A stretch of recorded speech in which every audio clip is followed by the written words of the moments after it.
Welcome back, That after man, the myth, the legend.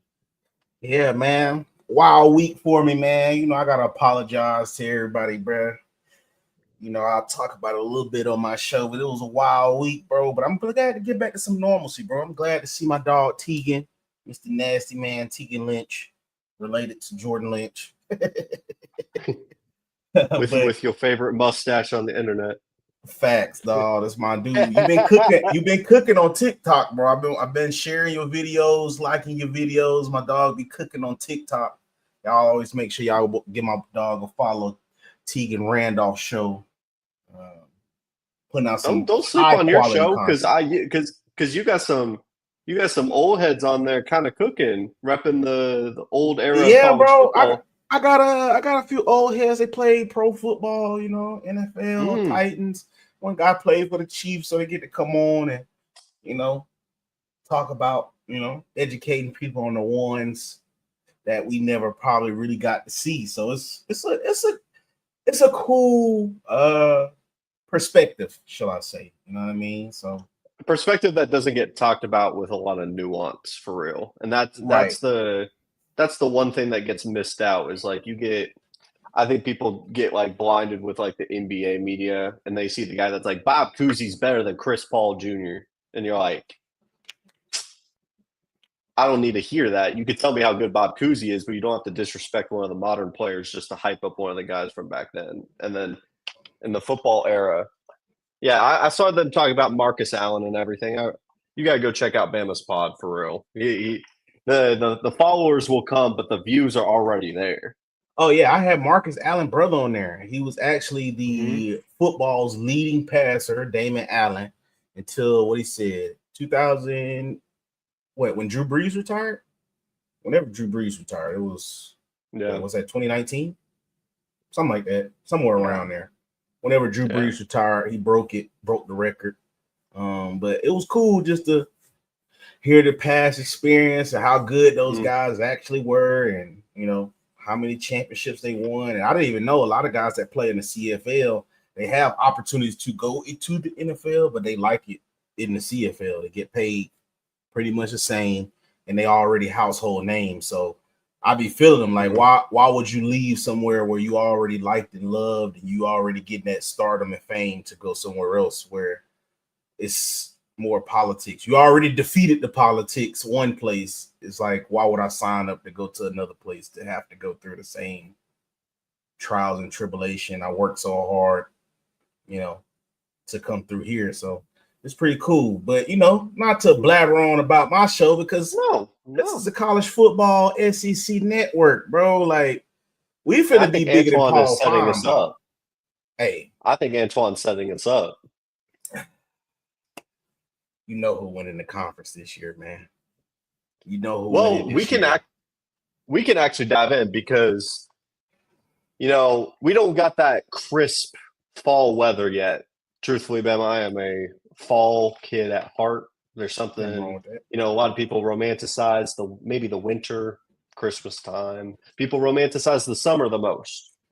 I'm a fall kid through and through because there's something about football on them damn Saturday morning, afternoon, and nights that just warm the heart, right? And SEC media days have arrived, and that's how you know college football is just around the corner. It's in the title. 6 more Saturdays. That's going to happen in a blink. Go Mm-hmm. play college football 26. Go find something to do. Go apple picking with your girlfriend. Maybe if we got any females watching, go apple picking with your boyfriend. Sweeten the deal because you're going to be busy talking ball on these Saturdays. And I thought it'd be a good way to kick off a nasty conversation around, in a hypothetical world, when we get to that point in our media journeys that we'll be at SEC Media Days. Bama, they ask you to fill out a ballot. They ask you to make a prediction on what those standings are. And I think because we have the time and because we are very different in how we feel about the SEC, this episode I'll take in. I will take you through my SEC media ballot, how I think from top to bottom the SEC is going to finish. And then to next episode, you do the same. and you explain your ballot. How we feel? Nothing wrong with that. Do you got a preference? Do you want to start from top to bottom or bottom to top? You know, I like to say the best for last, man. So we can save Alabama for the final. You know. It's gonna be Alabama, huh? I don't see why not, bro. Not to go too far off, but we get an extra year of Debo getting recruits because it's the same thing. Nick Saban went 7-6 first year at Alabama. Louisiana Lafayette. Right. And I know, everybody gonna say, oh, well, it was the same team that was just one play away from going to the national championship. But you know how it is, T. And when you get into a car, like it can be a Corvette, but it's like, dude, you gotta adjust the seat to how you like it. You know what I mean? Maybe this guy be driving with it, in regular. You want to put it in sports. It's so many nuances to it. So I feel like the first year is always a grace period. You know what I mean? Even though, a lot of Alabama fans have expectations of, oh, we should have, pulled it off with that team. That team was good. But it's just like, dude, you don't know what you don't know. This is first year, somewhere different. He went from one end of the map to the other end of the map. So it's like he has to get acclimated. He has to figure out how to sway recruits to come from the West Coast to where he is now. And, you got guys like Dijon Lee and some others that he's been able to reel to Alabama now. So it's like you could tell Debo's kind of got his foot in the water now. Like he's actually in there. He's swimming around. He's treading water a little bit. And I'm real excited to see where this year is. I'm not going to talk too much about the past, but I'm kind of happy he has a quarterback like Ty Simpson or Keelan Russell, whoever that may be, because, Ryan Grooves, he did it once. He'll do it again. The same thing with Michael Penix with that situation, because they had a pretty good quarterback up there before Penix essentially won the job. So I'm thinking it's going to be a similar situation, because Ryan Grooves is real big on you got to earn it. I don't care if you're a non-star. He's big on you got to come here in college and show me. You know what I mean? And I respect that, because it's a battle to the end. They still in the QB battle right now. You know what I mean? I know I'm a Ty Simpson FC, but they still in the QB battle. Even though Ty Simpson is doing all the right things, the clipboard is still getting written. You know what I mean? They still writing on the clipboard right now. As probably as we speak, Tegan. They probably, it's 6:41 Tuscaloosa right now. They probably just get out of practice. Coach is probably talking right now. They probably on the drawing board right now as we speak while we talking about SEC football. So I'm excited to see what the year brings. Our secondary is rangy, dude. Like, this is my first time seeing the secondary like how it is right now. 6-2 and over. Fall camp starts on the 30th. 9 days for y'all's fall camp. I'm ready, bro. I'm ready. I'm tuned in. I've been watching, all my Alabama peeps, my Alabama insiders, just to try to get the scoop to see Alabama who's doing Kool-Aid. Yeah. I'm a lot of people don't know about me. Like, when I say like I'm a Bama diehard, I'm talking about when the games are on, I turn the volume all the way down and I turn on Eli Gold, AM radio, and I turn him all the way up while the game is on, because I don't give a fuck about objective commentary. I don't give nothing but piss about bad. I want that shit biased. I don't care. I want my commentary biased when it comes to me watching the Alabama game. Funny story, I'll tell you guys. When I was in junior college, we was blowing the team out like by 40 points, dude. Literally, I asked someone in the stands, one of the girls in the stands, let me see your phone so I can finish watching the Bama game. And like on the sideline, I'm on the sideline watching the Bama game while I just got done with a game. I got my shoulder pads on, everything, watching the Bama game. Even my coaches was looking at me like, you're fucking insane. But nobody said nothing, because they realized I was from Alabama, and that shit it's in the blood, bro. Like it's God, family, football, and sometimes you don't know which one is at the top. Sometimes it's a South Teagan. Like Those three things are interchangeable depending on what day it is and what the stake is. So it's I'm diehard Bama, bro, and I'm happy that they're good now, because I remember when I was in high school, middle school, those 6 and 6 years were so bad. We was losing to Minnesota. I remember Lawrence Maroney and Marion Barber, bro. They ran all over us in the Music City Bowl in Tennessee, bro. It was crazy, bro. The days I came from having to run a fucking throwback reverse to a tackle in one of them other bowl games versus Oklahoma State, bro. I remember this stuff like vividly, bro. To get to the part where we got with Nick Saban, where we, for a moment, it was a 5-year spurt where we virtually was unbeatable. We was a fucking juggernaut. You know what I mean? So I was like, dog, it to me, it was just so different. Of course, you had the bandwagon fans or whatever the case may be, whatever, that comes along with it. But for the real fans, it's felt so good. You know what I mean? Like my teeth was falling out every game, bro, because we was at that point. And it's kind of how you feel right now. You guys got a good recruiting class. But I feel let me throw the perspective, because it is going to be I'll say one thing though.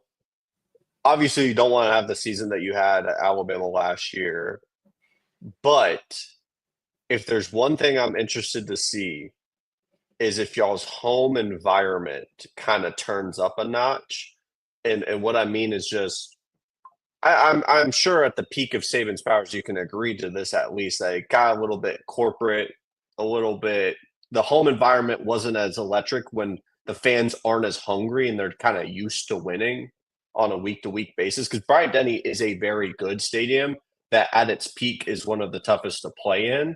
But a lot of people always said it was just because you were playing Alabama and Nick Saban and it wasn't the environment. But we know that Bryant-Denny can get crazy. We've seen Bryant-Denny be a hornet's nest. I think a great example was when the Jimbo and Saban thing was happening and Haynes King and them had to go into that stadium, right? It can become a hornet's nest. I wonder if after this year, it was kind of a reality check for that fan base to be like, okay, now we got to turn it up a notch for those home environments. Mm-hmm. But to your point about A&M, I am at that point where it's like, y'all don't want to see me. You do not want to talk to me if A&M wins 10 plus games this year. Oh, I'm going to be disgustingly nasty. I'm going to be.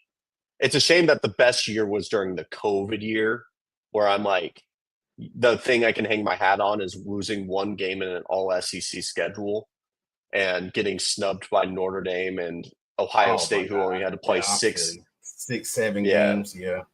Yeah. But that's one thing I will say. I kind of felt Jimbo pain right there, because when y'all did lose to Alabama, we had Jalen Waddle and Smitty at the same time. So y'all really lost. I've told you this before, though. I'm not really as mad about Notre Dame as I'm mad about Ohio State, because they changed the rules in the Big Ten to allow for them to get to the Big Ten championship. I think there was a minimum game threshold of I believe 5, or no, it was 6. And the 6th game that they won was the Big Ten championship. Yeah, that game. I mean, honestly, Bama, it's probably for the best, because the fact that if he would have made the playoffs, Jimbo might still be the head coach. He still might be around here. I'm not going to lie. But let's get Kevin Sumlin. Let me ask you before we get to it. Let me ask you, Jimbo or Kevin Sumlin?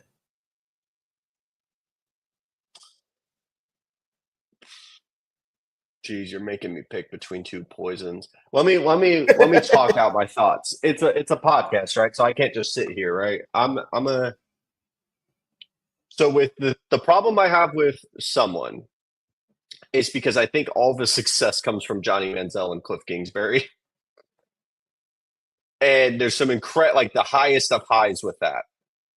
But the way that he went about his business after the fact and how he treated Johnny knocks him down. But then you have Jimbo, who gave you a little bit more consistency, but promised so much, and his buyout was so much that you're like, I think I can never forgive Jimbo Fisher for that 5-7 season in Appalachian State. So I'm going to go with Kevin Sumlin, but that is so dirty that you asked me that because I hate. I just had to see. I would. Dude, I'm gonna drop a name for you that I didn't think I'd be saying right now. I'd rather have Mike Sherman. Mm.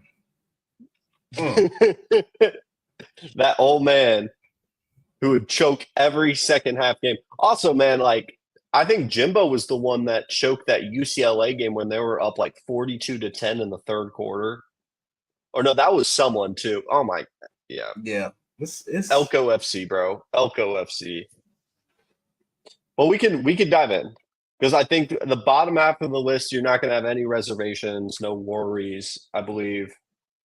How many teams we got in the SEC? 16, right? Yeah.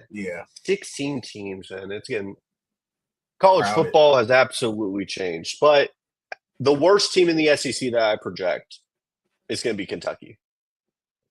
I don't have a lot of insight about Kentucky. You have Zach Calzada at quarterback. You know Zach Calzada very well, Bama.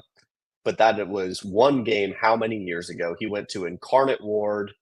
Now he's back in the SEC with Kentucky. Mark Stoops is the definition of mediocrity, but he will be good enough to make he's good enough to a point where you'll turn on a game against Georgia and be like, hey, is Georgia about to lose this game to Kentucky? They beat Ole Miss last year. He's kind of like a Walmart version of Jimbo Fisher, kind of just consistently will play to the big games, but then lose the small ones. I don't think you're going to have any major gripes or thoughts about Kentucky being last place this year. Not really. I hope Kendrick Law have a good season. Just because he transferred from Alabama. I feel it. It didn't work out for him. Left a nasty taste in his mouth. I hope the best for that kid because he's a phenomenal athlete, fast as hell. I'm kind of incredible run blocker. Man, I just feel like we didn't and you don't teach that. That's this right here. That's a want to. I want to do that. You know what I mean? So I always think about it from that standpoint. I want that kid to do very well. I want him to succeed very well. I think that defense should be pretty solid to where, like you said, you might cut on the TV a couple weeks from time to time and be like, oh shit, they really hanging in there. Are they about to beat Georgia? And it's like, probably not. But I think the defense still should be solid again because that's kind of like Stoops' MO almost in a sense. I know his brother was more so offense, but we'll see. But I'm not mad at them being the worst team in SC. I mean, it's a toss-up between them, Vanderbilt, and Mississippi State. Yeah. And Mississippi State. Well, I ain't gonna say Missouri. I ain't gonna say Missouri. No. Walk that Missouri's schedule is way too easy. You're gonna see them a lot higher than you probably anticipate because when you do, I want to be clear, when you're doing these rankings, it's off of record.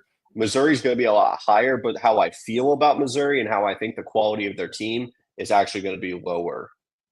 I have Mississippi State. Thing is, I like their coach. They were feisty last year. I remember they played Texas tough. They played A&M tough. They played Georgia tough. They had Michael Van Buren, now the backup at LSU, which I do like that there's a couple instances now in this world of college football that these talented young players are like, let me actually go sit behind a veteran quarterback like a Garrett Nussmeier, Bo Nix with Dante Moore, just sit and learn and develop. Michael Van Buren's a really good quarterback.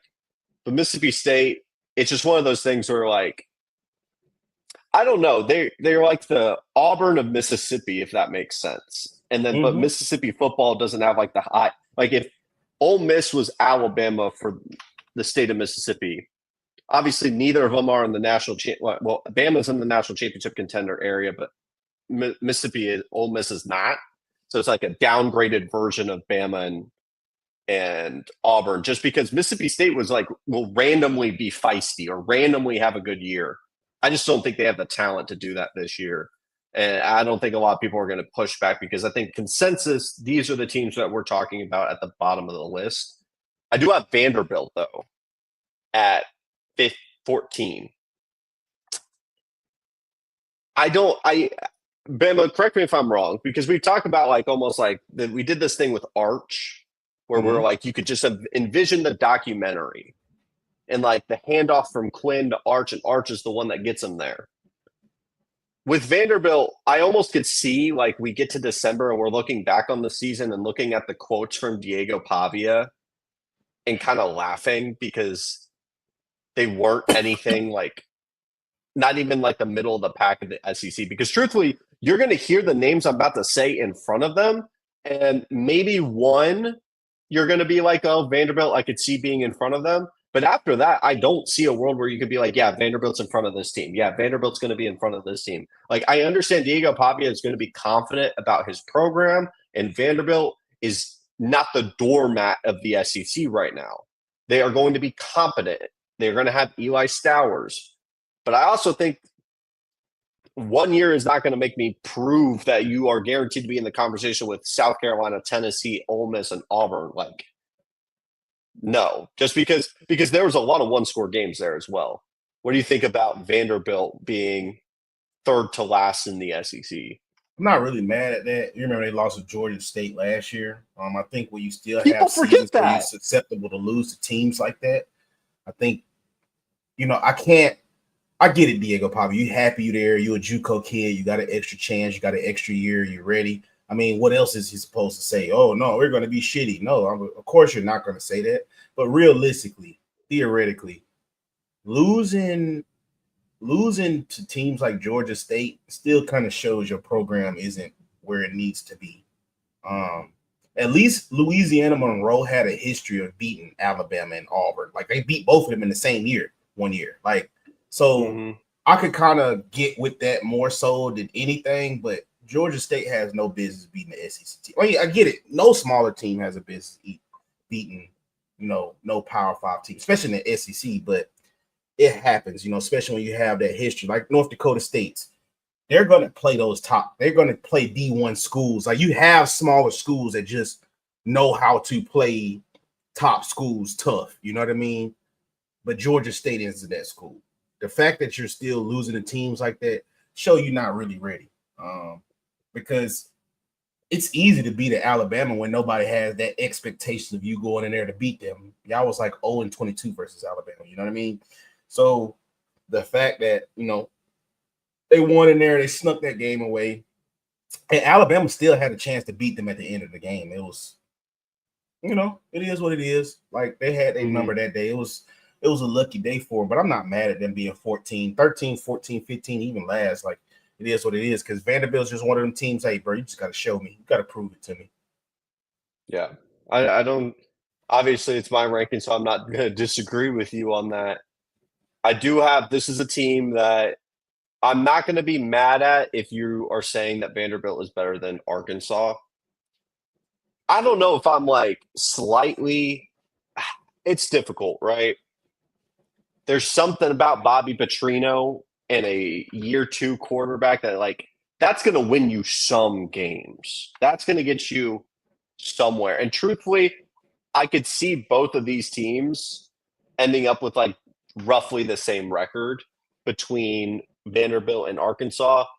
I think the question, I think, instead of the placement of Arkansas, do you think if they are the 13th best team in the SEC, do you think Sam Pittman's gone as their head coach?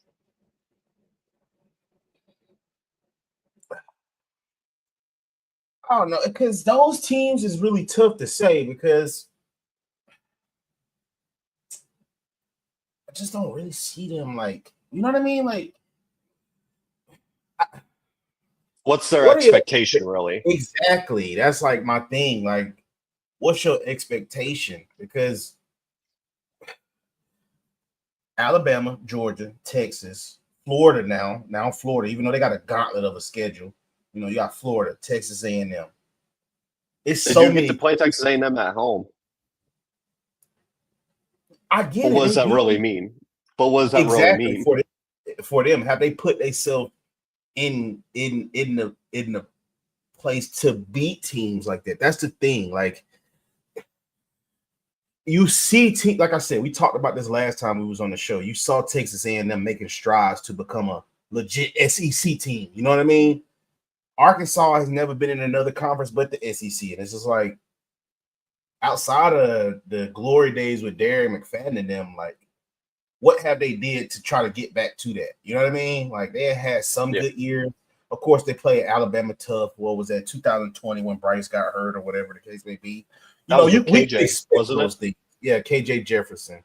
We can expect those things. We can expect you to play teams tough, but I'm talking about getting over the hump to emerge into a top 5 team in the SEC, top 16, top 17. I just don't really see Arkansas making those strides. Like they've been quiet in the portal to me.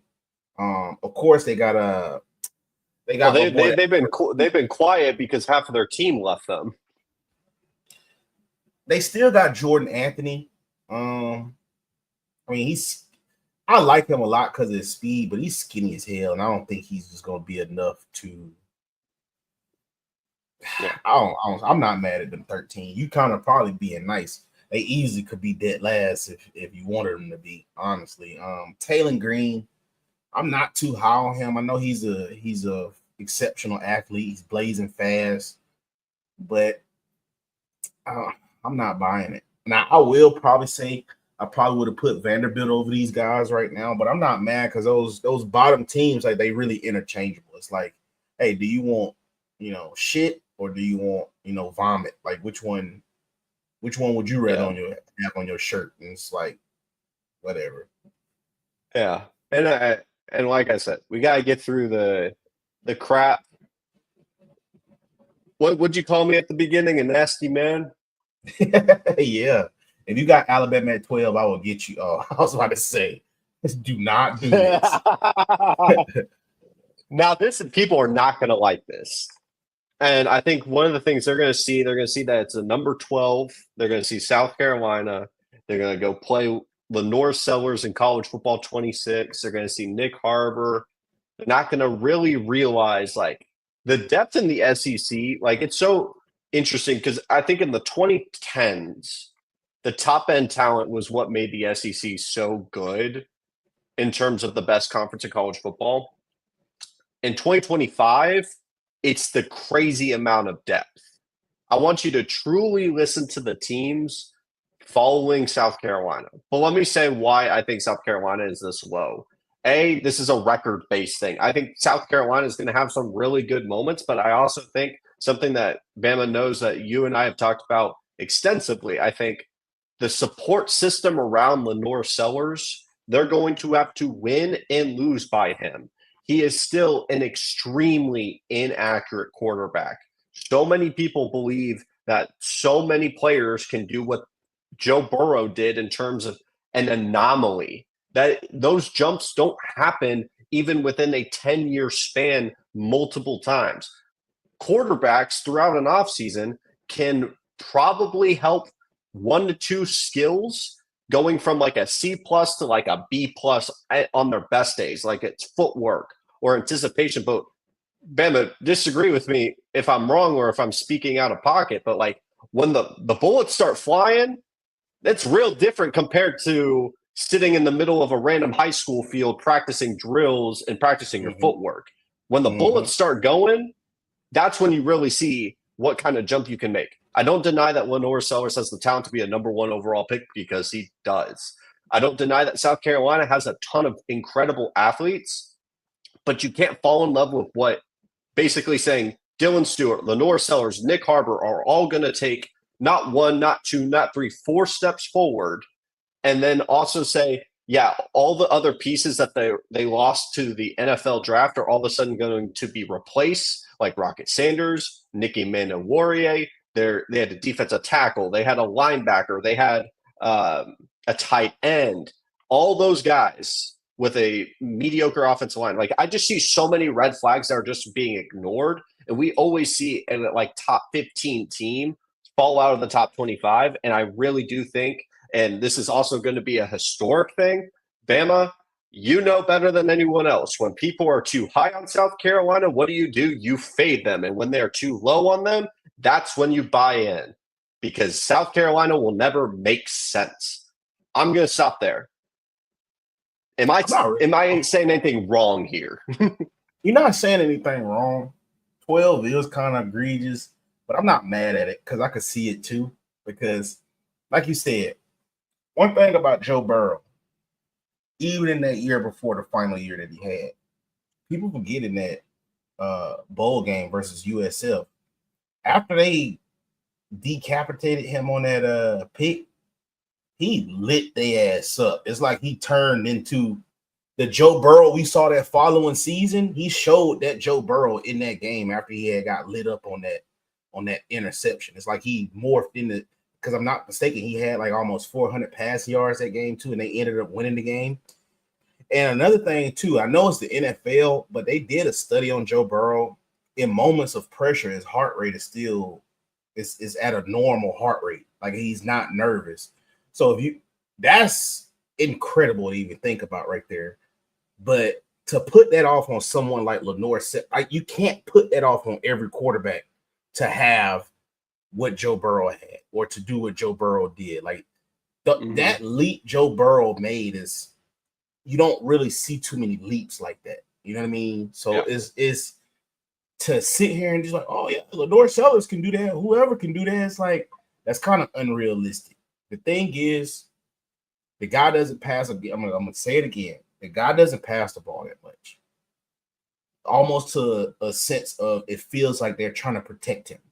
You know, if they open up the playbook this year and he's throwing the ball all over the field, null and void is ranking.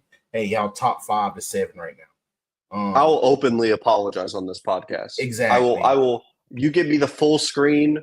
I'll go buy a Lenore Sellers jersey. I'll take this down, replace it with the South Carolina one. And then too, Nick Harbor, he got to show me something, because the player that he is on NCAA, he's not that in real life. Like, you that's mean like Calvin Johnson? Oh my goodness, it's frustrating, bro. Like, how they have him on NCAA, dude. If you don't have no less than 1,200 yards, bro, like dude, like, get off the block, bro. Like, it's on you. It's on you, bro. Like, because you got the tools. You 6'5", you run a 10-3. You know what I mean? It's no excuse, you know, for you to be as lackluster as you are IRL. You know what I mean? Yeah. On the video game, you a fucking headache. You're a headache, bro. I do not want to see nobody playing with South Carolina on a video game, bro. It's irritating. You can't play press coverage, none of that. So it's like, I get it, you know, but real life, like you got to go out there and play, bro. And I'm sorry, I just don't. But that's also just one guy, right? That's one guy. Like it's the SEC. To have the notion that, oh, well, if Nick Harbor's fine, because I think they got a really good transfer running back. But if Nick Harbor works out, all you need is one running back, one wide receiver, and you're all in a dynamic quarterback. Since when? Since when has that been a top 5 SEC team that you need just that and you're going to be good? Like, it's almost like we're trying to lower the standards to like get them in. And like, let's not forget, like, they struggled against Old Dominion early last year. They had like it's going to be ironic because I'm out of Florida so high, but I do think Florida is a little bit different. That like people see these like late season runs and they just fall. Like that's who they're going to be. You're going to take that team and we're going to place them into the next season, and it's just going to work. Momentum can be like that, but when you have changed so much of your personnel, that's why I like Florida. You'll see how high Florida is on my rankings here in a bit. Florida didn't change much. Florida still has that offensive line and same defense and same quarterback, change at running back, but the same wide receivers. South Carolina's changing a lot around him. Yeah, I'll leave it at that. Do you have any more thoughts before I bring up your favorite team? You can skip them. What you mean? I know who you're going to bring up. We can skip them. They're shitty every year. Because my cousin, he loves them so much. I don't think people understand. Like, I hate them so bad. But, like, my family, I got a sister. She went to Auburn. My cousin's a diehard Auburn fan. And every year around this time, that's when my Instagram get flooded with reels and projections and recruiting classes. And it's like, shut up. Shut up. Shut the hell up. This is like the past 5 years, I've been fucking mid. Like, leave me alone. Don't show me no recruiting. Don't show me what nobody said about y'all potential. I don't want to fucking hear it. Just show me. Show me. Because the only thing that I really think y'all do, y'all don't even give a fuck about winning. Y'all just care about beating Alabama. And that's y'all fucking problem, bro. Like, y'all are so just hell bent on, we just got to beat Alabama, bro. Like, it is just the weirdest shit, bro. Like, they could just go 1-11. They don't care. They'll lose to a fucking middle school team just as long as they beat Alabama, bro. And it's like, bro, y'all are so weird, bro. Like, y'all are just lost to Cal weird, last year. They lost to Cal last at year. home. I'll Cal say this. had to drive, I mean, not drive, but fly over 2,000 miles to come play y'all. And y'all lose to them. I got two things on Auburn. I'll keep it short because we spent a lot of time on South Carolina. And we didn't even get to the top of the SEC yet. First of all, I will still stand on this that I have the Iron Bowl over the game. But Auburn is not making my argument any easier year in and year out. I need them to at least like give me a couple close games. Like, don't like you got Hugh Freeze, who was the Alabama killer with Ole Miss, with some of the most voodoo magic. I still see that clip. I don't mean to enrage Alabama of that Auburn or not Auburn, Ole Miss quarterback throwing up a Stevie and it just goes clank off the right shoulder, falls right into in the wide receiver's hands, out of there. Like some of the most voodoo passes I've ever seen. I forget, was that Chad Kelly? Am I remembering his name? Yeah, I think it was. You're right. It was Chad Kelly. Yeah. I pulled that out of nowhere. I'm going to give myself credit on that. But Auburn of 2025.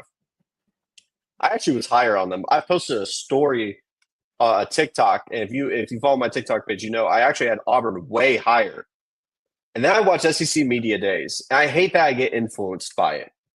And babe, I don't know if you read about this, you heard about this. Apparently, Hugh Freeze has been telling their defense to go lighter on Jackson Arnold for his confidence. I'm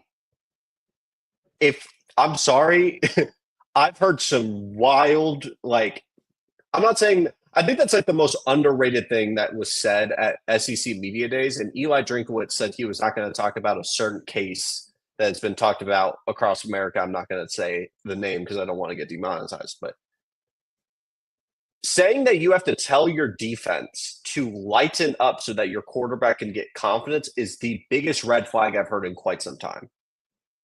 I'm sorry. What kind of, like, I've seen Auburn fans be like, well, because the situation at Oklahoma was just so bad and it wasn't his fault, you have to get his confidence up somehow. You either are that guy or not. You were a 5-star Elite 11 MVP and you need your hand to be held. You are about to go play Dave Aranda in Waco, Texas against Baylor, a defense that's going to be ready for you. And you need confidence? Fall camp starting in 9 days, Bama. This is the biggest red flag. I like Cam Coleman. I like Eric Singleton. I love their defense. But the quarterback is still going to be the problem. And I can't get on board with that. Do you have any thoughts before I move forward? Maybe. Like I said, the thing with Hugh Freeze, I think he gets the most out of his quarterbacks. Bo Wallace, Chad Kelly. Now, you got Jackson Arnold. I don't know, man. Like, it's Auburn, bro. I can't really give an unbiased take on Auburn, bro. I'm sorry. I'm too Alabama. We can keep it pushing. We're getting close to football season, man. That's all right.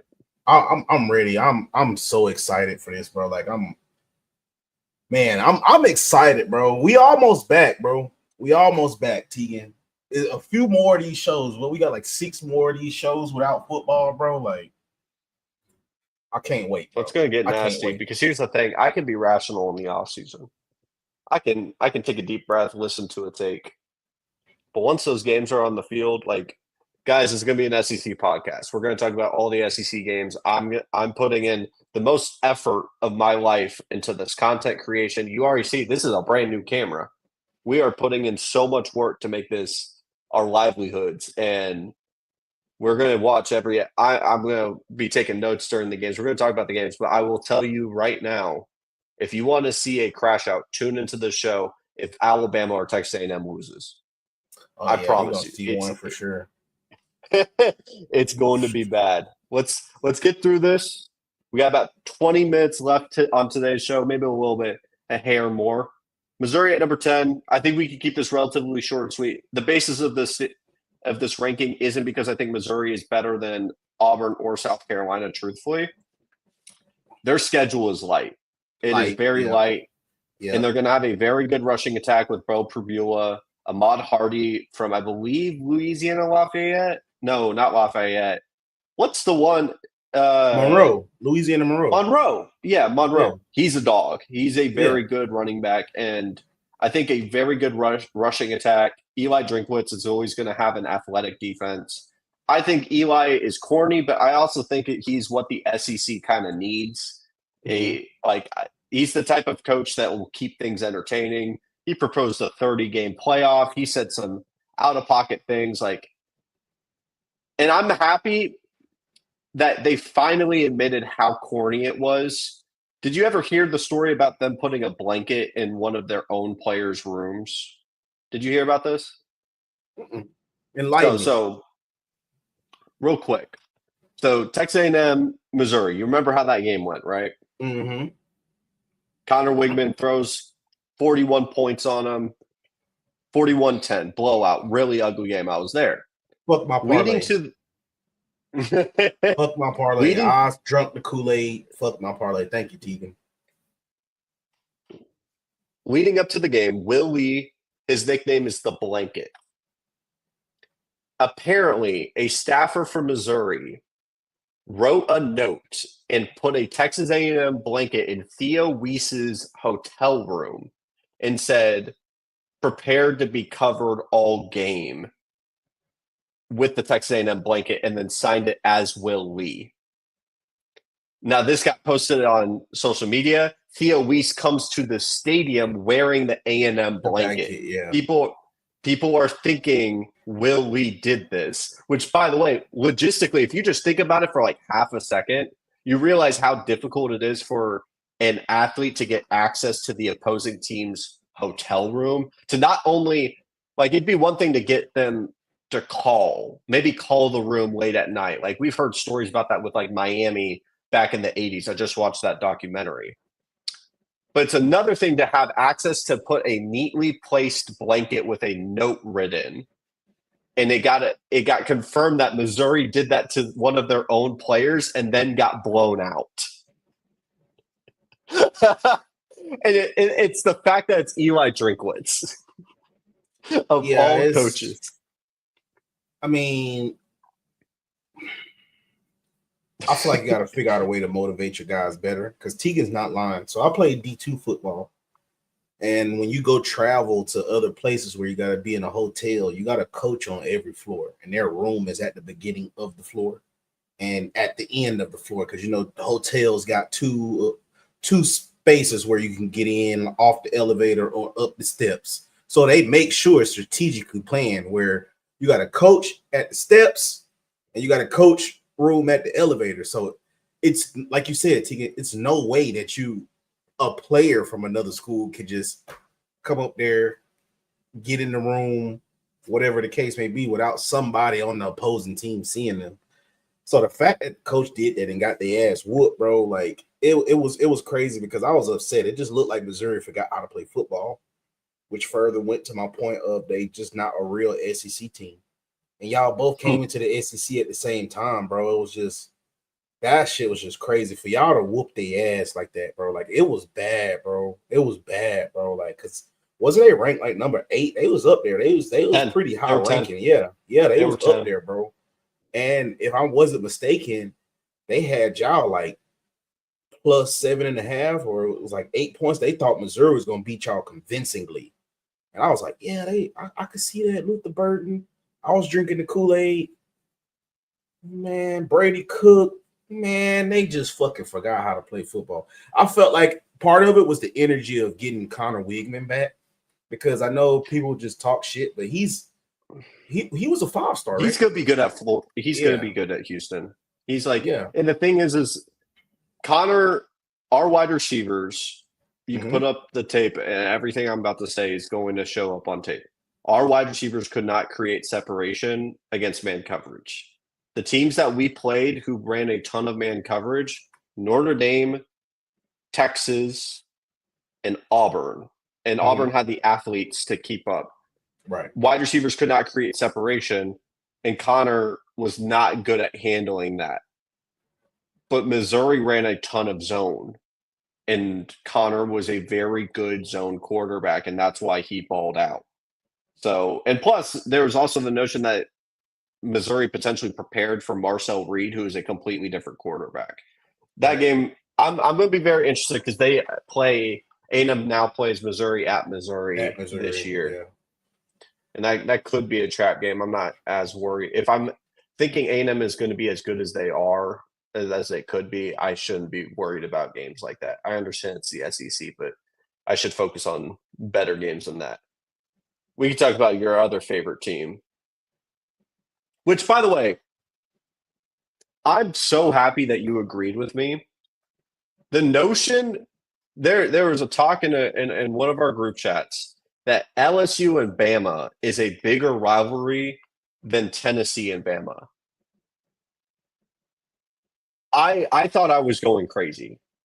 Don't get me wrong, it's a rivalry, but yeah, I was trying to explain to Trent, and I know me and Trent, we banter each other back and forth, but the rivalry isn't like, because Texas A&M and Alabama is a rivalry, but it's not like, it's like you a rivalry with your brother or cousin. This is hatred. Exactly. Tennessee, Auburn, and Alabama, those three, like Alabama and Auburn, Tennessee and Alabama, that is a hate rivalry. Like, that's not a respect rivalry. Like, when we play LSU with Texas A&M, it's like, okay, yeah, we got to fight with our brother, a little brother, however you want to put it. It's like a sibling. Like, yeah, bro, you gonna compete with your sibling, but like at the end of the game, it's like you're not gonna be like, oh, I fucking hate my brother. Like, you know what I mean? Like, at the end of those games, like, for instance, when we play Auburn, Tennessee, we don't even fucking shake hands. Like, they don't even shake hands, bro. Like, that's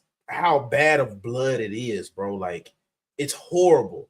Like, you know what I mean? Like, because you remember when Bo Scarborough took that run down the sideline, first thing he did at Tennessee, stuck the middle finger in the fan's face, like dead in his face too, like all up in his face. Like, that is like just a different level of hate, bro. Like, and people really don't understand the difference of the type of rivalries. Like, you got a brotherhood rivalry, and then you have a hate rivalry.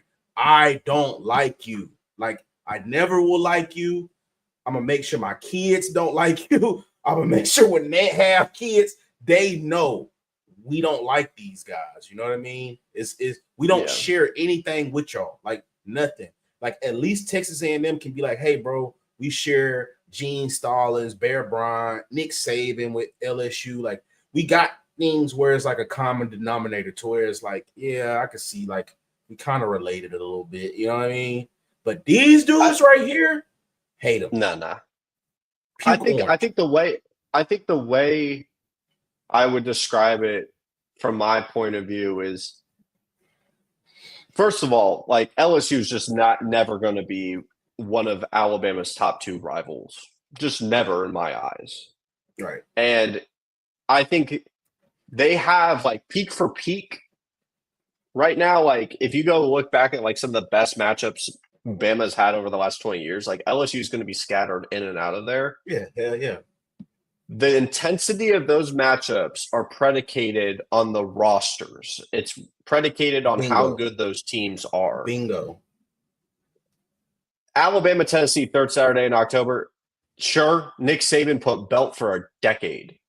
Mm-hmm. But you saw what happened when Hendon Hooker threw them 5 touchdowns to Jalen Hyatt. Like, there is another gear of hatred. There's another shift of the car that is going to be towards, you get angry when you see that type of orange. You get angry when you see that navy blue and that orange and someone saying War Eagle.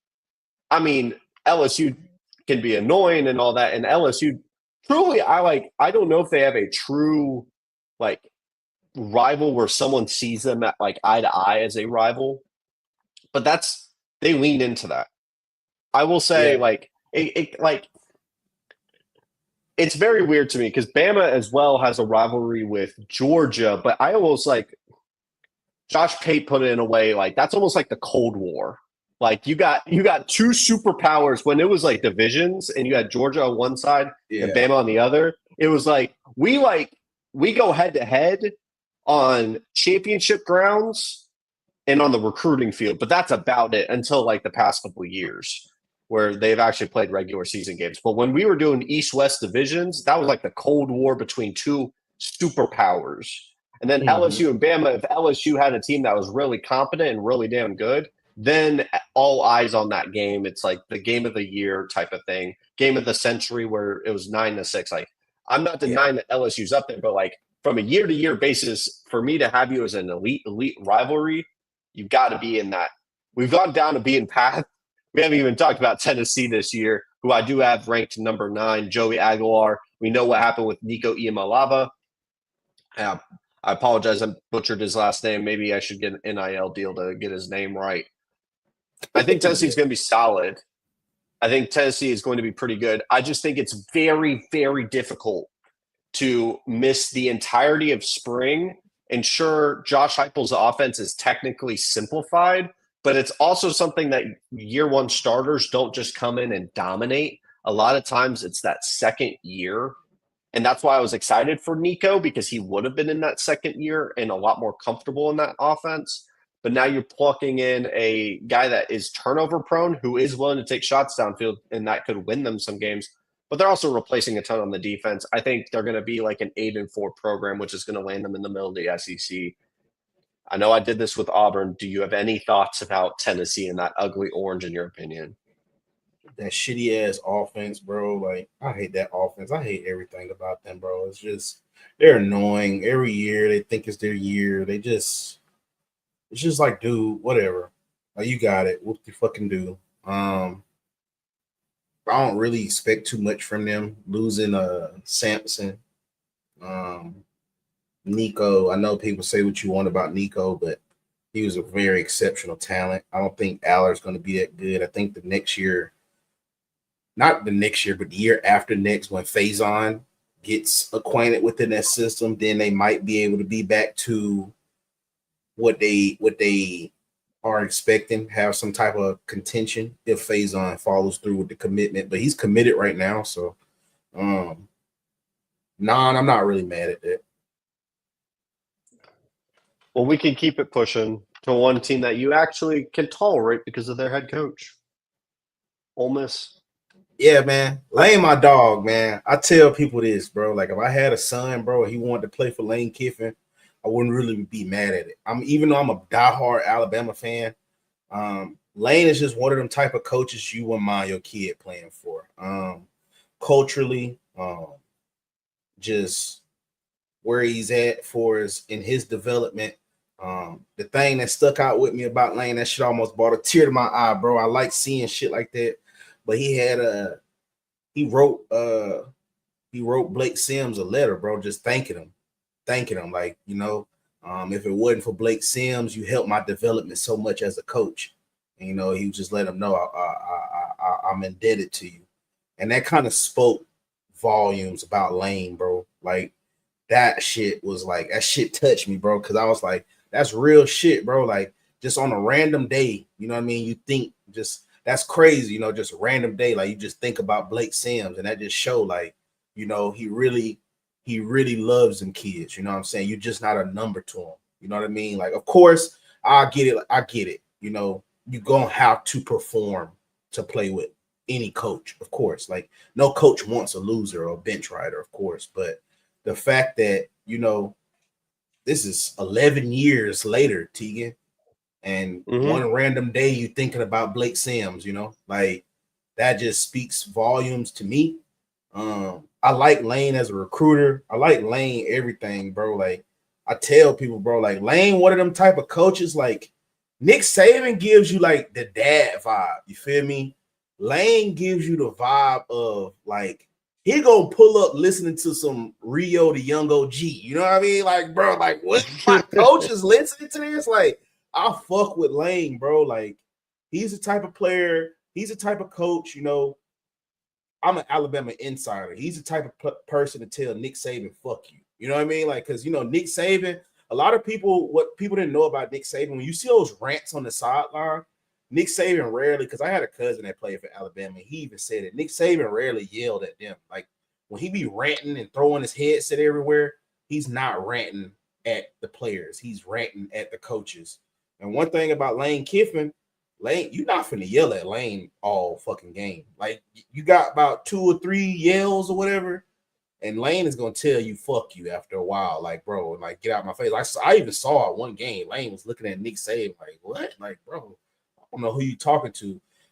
And that's when I grew a lot of respect for Lane, bro, because to be able to stand up like that to someone of Nick Saban's status, bro, but not only stand up to him, you call them one play touchdowns right after, you know, you tell them fuck you. You know what I mean? Like, that just shows a different level of guts, different level of knowledge of the game. I know his dad's Monty Kiffin. He was around 04 USC. He's been around phenomenal teams. You know, I don't want to doubt his path to what it is, but I'm hella proud of the coach he's become, bro. Like, once upon a time when he coached the Puke Orange, you know, they didn't even let him back on the team playing, bro. Like, just think about that, bro. Like 10 years ago, like Lane Kiffin didn't like getting left on the tarmac. Left on the yes, bro. Like, so the fact that he's turned it around and he has Ole Miss as, like you said, the best they've ever been.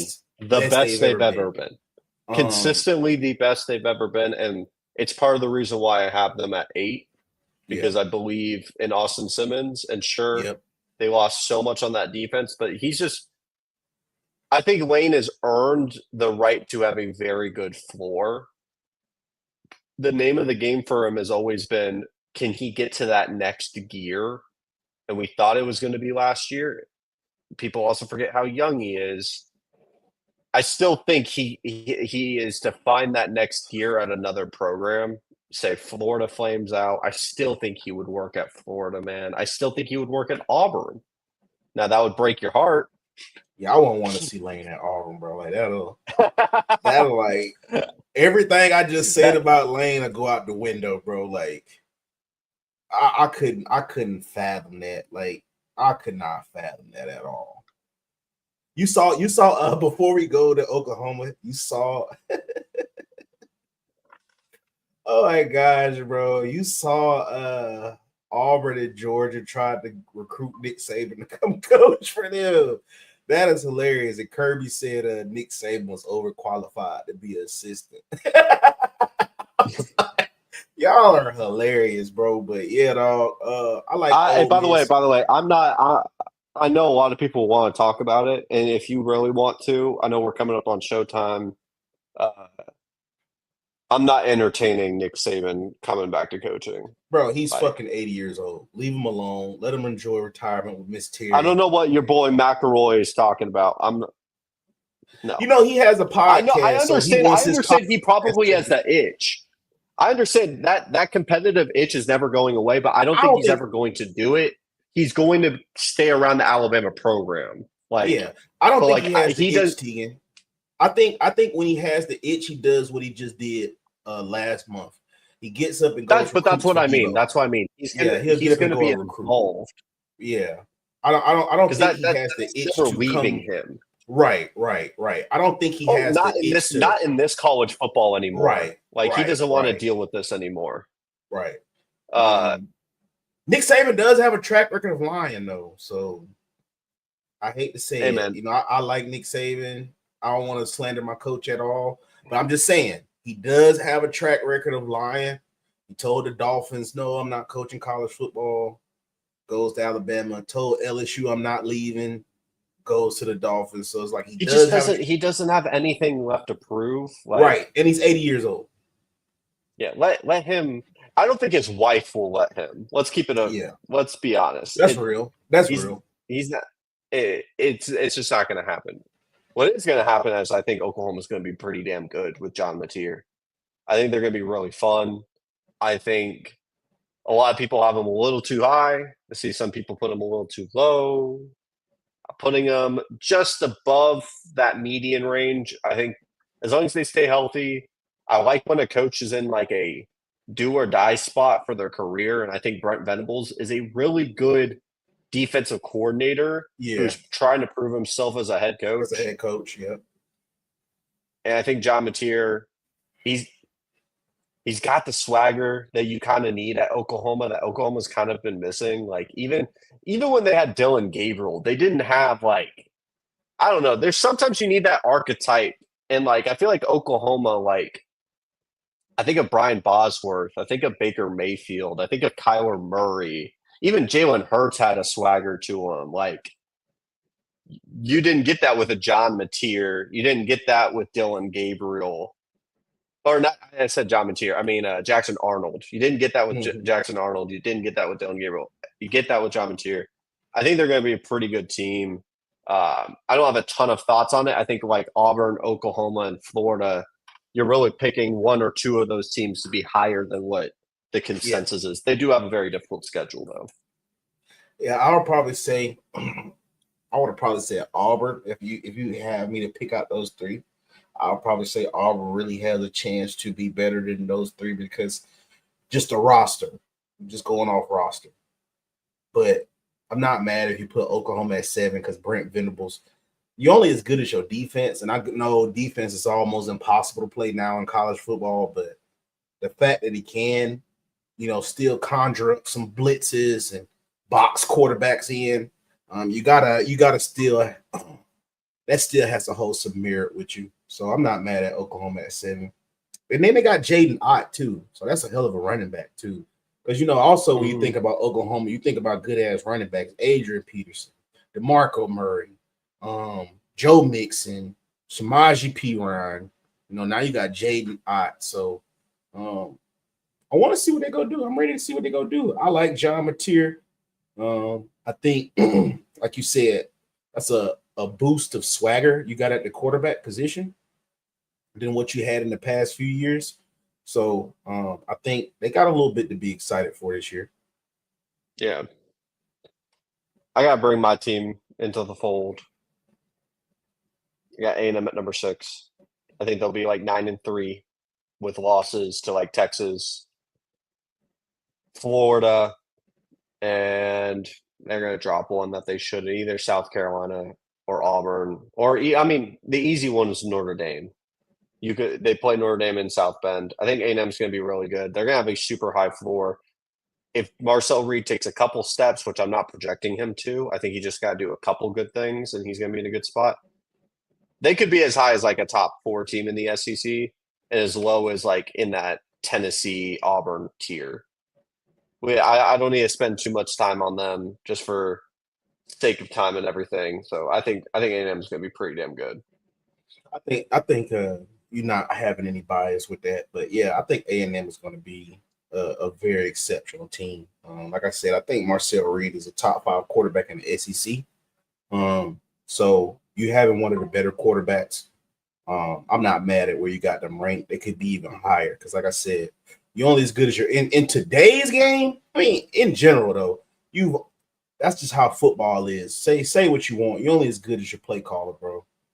Marcel Reed, now he doesn't have Connor Wigman hanging over his head. He can kind of just figure it out, figure out his groove or whatever a little bit more comfortably. Still don't mean shit to bed, but I'm not mad at them being 6. So I got a text. I apologize. Florida at number 5. DJ I'm gonna leave it at that. Yeah, I'm banking on Lagway being very good. This is probably their ceiling with that schedule. And then don't forget the secondary going to be potent too. They might have Cormani McClain. Yeah, behind Alabama, they might have the best secondary. Cormani McClain, he put on 10 pounds of muscle. What that shows me, that kid is fully locked in. Finally, early mishaps at Colorado. Had to transfer.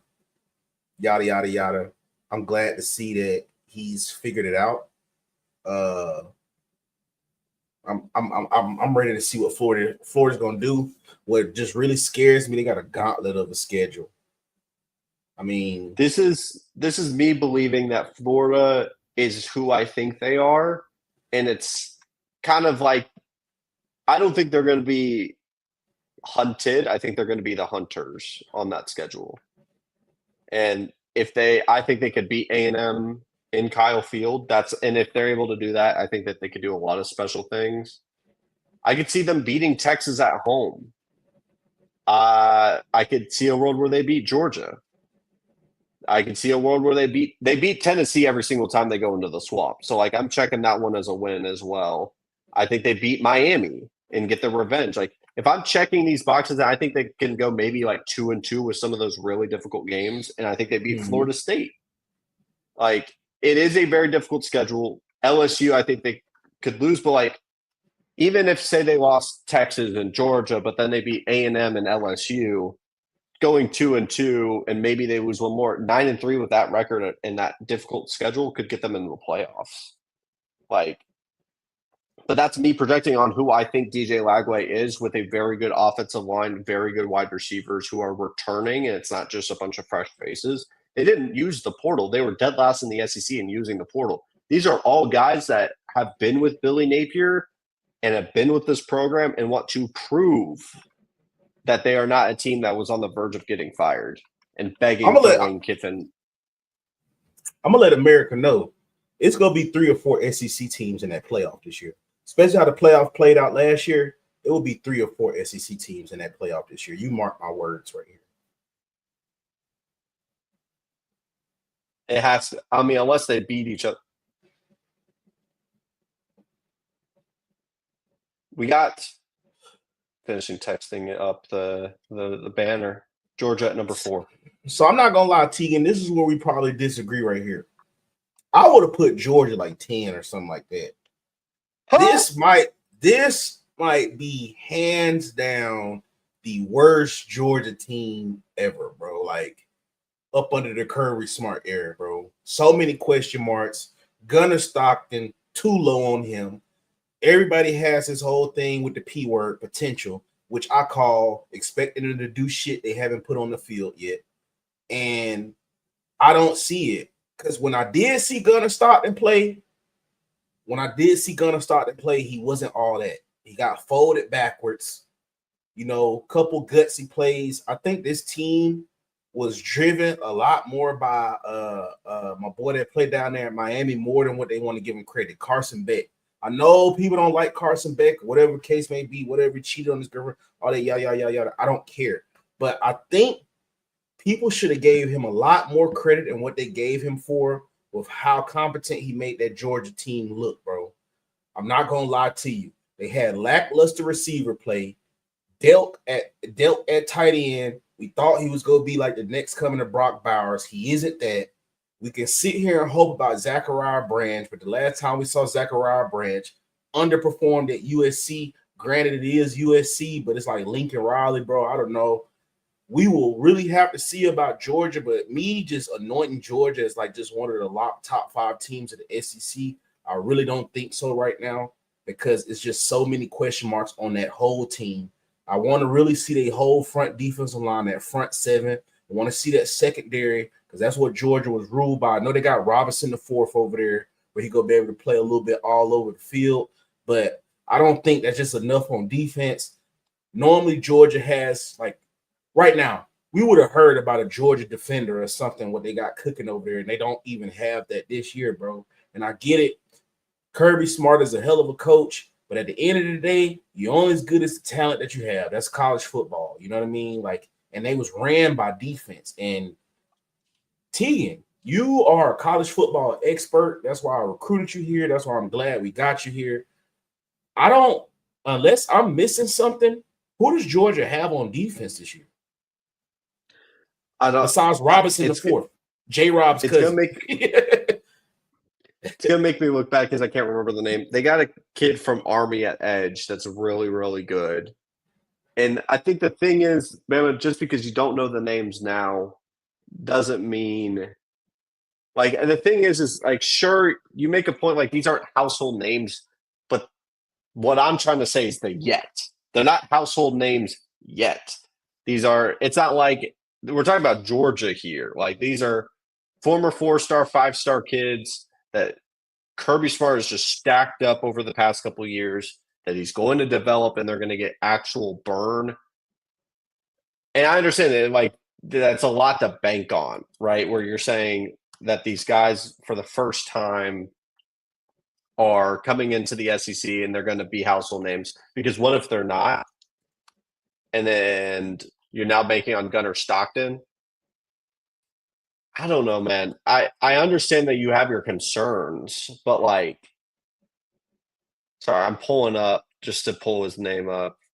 Oh, Modozi is going to be very, very, very good. Christian Miller is going to be very, very good. Raylan Wilson's very good. Daniel Harris is a very good. Oh, KJ Bolden at safety. But I understand this is not 2022 Georgia. I think that's what you're trying to say. You don't have the Jordan Davis, Jalen Carters, Michael Williams, like all these superstars yet. But number 10, do you have them going like 8-4, 7-5? 8-4 this year. I think they go 8-4. They're gonna burn down Georgia if they do that. I just don't see it, dude. This team is bad, bro. And it made me like because like when I'm bored, I go back and watch games, bro. And that's why I was just like, damn, bro, we was a lot harder on Carson Beck than what we should have been. Like, it was kind of unfair to him because he didn't have shit to work with, bro. Even when he did hit the open receiver, they drop passes, you know? So, and then a lot of times they'll go from drop passes and then Carson Beck could get his chest plate blew out. You know what I mean? Like, it goes from when it rains, it pours, and for how he weathered the storm that whole season, kudos to that kid. I hope he does very well down there in Miami. But you got Georgia at 4. I really don't see it this year. I don't.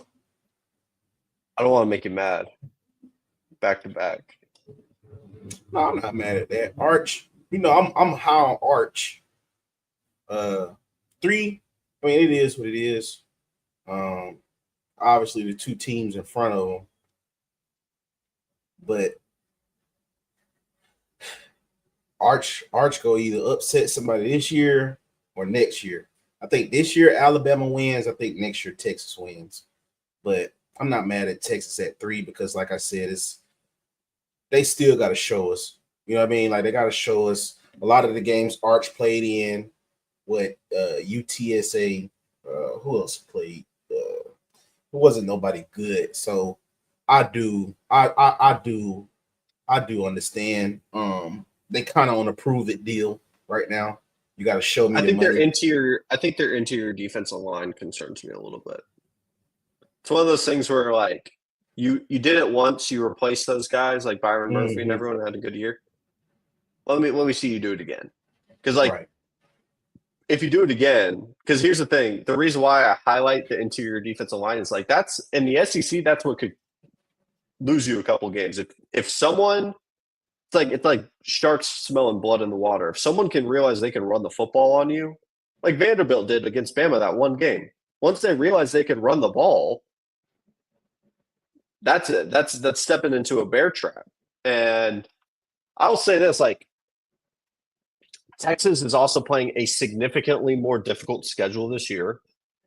They have had moments where they kind of play down to their competition. And when you do that consistently, you're letting yourself for some risk. And I think there's going to be a couple times they have to play Georgia at Georgia. They have to play Florida at Florida. They play at Ohio State to start the year. And I think they will beat Ohio State, but like, I can't definitively say that's a guarantee because it's Ohio State in the shoe. Like, I think Texas is going to win that, but what if they don't? What if they lose to Oklahoma, which is a coin flip game? Like A&M at the end of the year. Like, you start to realize there's a lot of games on this list that, like, all of a sudden could be trap games for Texas, a team that has had a track record of not blowing out their competition, not named like Mississippi State and like Louisiana. I'm not mad at that. Here's your team. I got them at 2. We easily could be 1, but everybody want to put LSU at 1 just because of some players that's just these NCAA quarterback. These better quarterback. CFB quarterback. No, they're not the better quarterback, bro. I don't believe in those, bro. I don't care how much Trent backflip. I don't believe in him, bro. He's a choke artist waiting to happen, bro. Like, but whatever. Our biggest question mark is quarterback right now because prove it deal with the kid Ty. But I will say this, bro. Even though I'm Ty Simpson FC, but I'll let y'all know this right here. I'm also this guy FC right here too. If I'm about to look at Keelan Russell right now, why are they not showing? What you trying to pull? They don't want to show the names right now. It's all good. It's all good. They don't want to show the names right now, bro. That's messed up. It's all right. All right. Like it's all right. It's all right. It's all right. It's all right. Like I said, I'm Isaiah Horton FC. I'm gonna let y'all know a little bit about Alabama. Our defense is ridiculous this year. 6'2" and up, secondary. It is going to be very difficult to pass the ball on Alabama. I don't care what nobody say. Y'all are going to have to show me, but it is going to be very, very, very, very, very, very difficult to pass the ball on us this year, bro. And it's going to be real nasty. Overton, so many people, bro. I can't even just fathom everything, dog. It's a national championship this year. I smell it coming. Like I smell it. Like this is the year I feel like the Kool-Aid over the hump. You could say it's Kool-Aid, bro, but I'm trying to tell you, dude. If you saw what I saw from it's not Kool-Aid, it's a warning. It's a warning. Dude, I tell people I predicted Julio Jones, Tua, Bryce, Derrick Henry, Mari Cooper. I predicted these guys. Like I watched these guys. I'm finna tell you again. This is the next superstar we got coming up out of here, bro. Bijan Lee, bro. I'm Ryan Williams FC. But listen, this kid, Bijan, 6'5" cornerback, bro. He plays man-to-man, ladies and gentlemen. He plays in phase. I don't think y'all understand how freakish that is. He was guarding, what is his name? Cameron I know I'm gonna butcher his name, but we got like a little shifty kid. He like a Jalen Waddle 2.0. It's like Cameron Latissiere or some shit like that. It's like a weird French name. But anyway, blazing fast, 4.3 speed. Dijon is up checking him. Jams him a little bit, like Latissiere. He gets off of it where he like almost make Dijon whiff.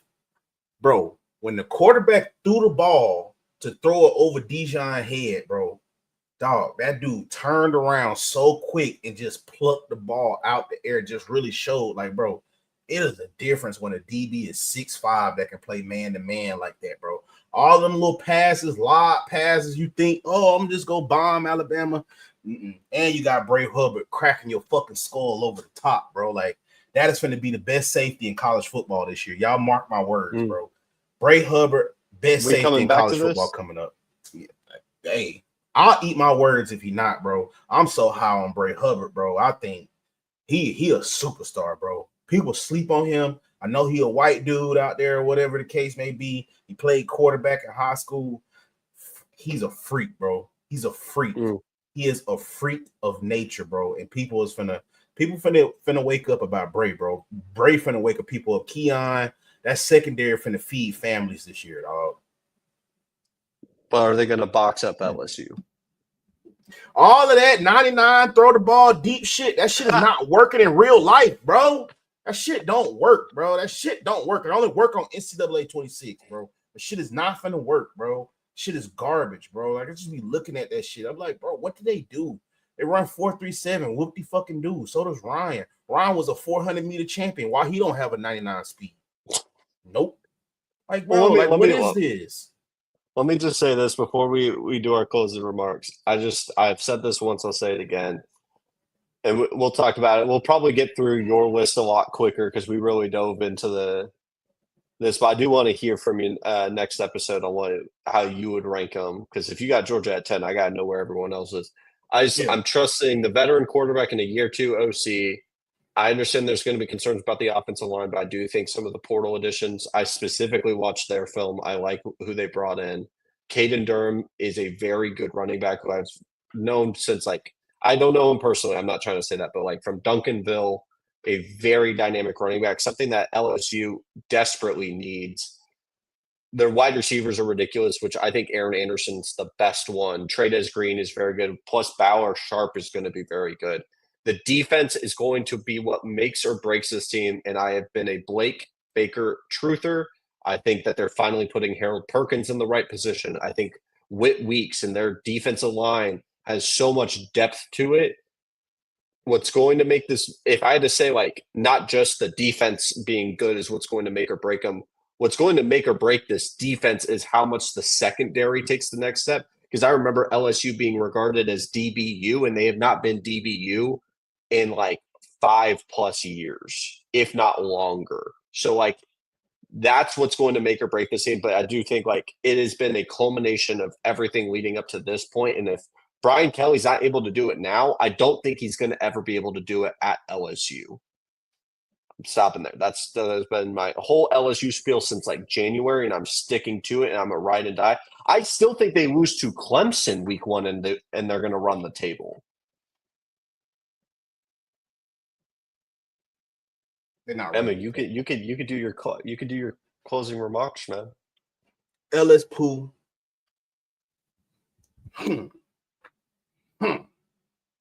Oklahoma, the one in the Discord that we play college football with. After I get off of here, I'm gonna come kick your ass. Thumbs down. Hey, Bama, I'm being told right now, you gotta hop on the game. That's what I'm talking about. That's why I said Oklahoma. I'm gonna come chew your ass out in a second. No Diddy. You gotta put that PG. Because I lost by some bullshit earlier today. I don't know if you saw the game today where against Trent, he just magically blocks my field goal, scoop and score, runs it in. I was paying. Hey man, it's crazy how the LSU fan got the LSU team. Ain't that crazy? That shit was sad, bro. It was so sad, bro. I'm not gonna lie, bro. It was so sad, bro. But it is what it is. I lost, whatever. I'll be back, bro. It happens, bro. Them other 2 games I lost, bro, I'm on the phone and shit. But when I do focus, it's hard to beat me, bro. But Trent just got so fucking lucky, bro. As y'all can see, I say on Gordon FC. Well, we got some college football dynasty games to get to, but tune into SEC Live every Monday night, ladies and gentlemen. Bama, it's been good talking to you, my man. I will see you next week. Stick around because the college football season is going to be absolutely electric. 6 months.